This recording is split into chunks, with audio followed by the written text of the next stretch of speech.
Salamu alaikum masoyana, da fatan an waye gari lafiya. Ina son yin amfani da wannan dama domin in sanar da al'umma waɗanda suka lashe wannan gasa.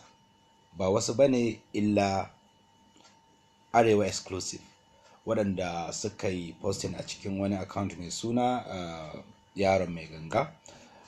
Don haka za ku taho ranar da za a fara haska gwaska a Film House Cinema.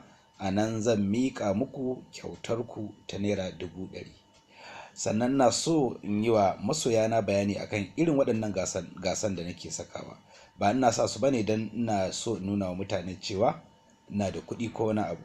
Asali ma abin da nake sakawa bai kai ya kawo ballantana a ce fariya ne. Ina so in yin waɗannan abubuwan domin riga communicating da masoyana. Ko da 500 na saka, ina so masoyana su yi gasan, saboda ta haka ne nake gane tsantsar masoyana.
Salamu alaikum jama'a. Na yi tuya ne na manta da albasa.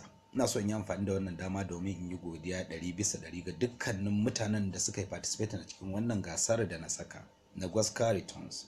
Kuma ina so in sanar da ku cewa bayan waɗannan da suka lashe wannan gasa, na bai wa duk wani mutum da yake cikin wannan gasar, ko kuma ce duk gwaskan da yake cikin wato draman da ya shirya, cewa yana da tiket ɗaya na shiga kallon Gwaska Return tare da ni. Don haka na gode, Allah ya saka da alkhairi. Wannan shine hanyar kaɗai da na sani zan iya communicating da masoyana su ji daɗi, ni ma rika samun farin ciki. Kuma kuna ƙara min ƙarfin gwiwa sosai akan irin gudunmawar da kuke bani. Idan na ce a yi abu na gasa, insha Allah na ga masoyana suna ƙoƙarin yi. Allah ya saka da alkhairi, Allah ya bar ƙauna, Allah ya sa mu cika da imani, Allah kuma ya sa mu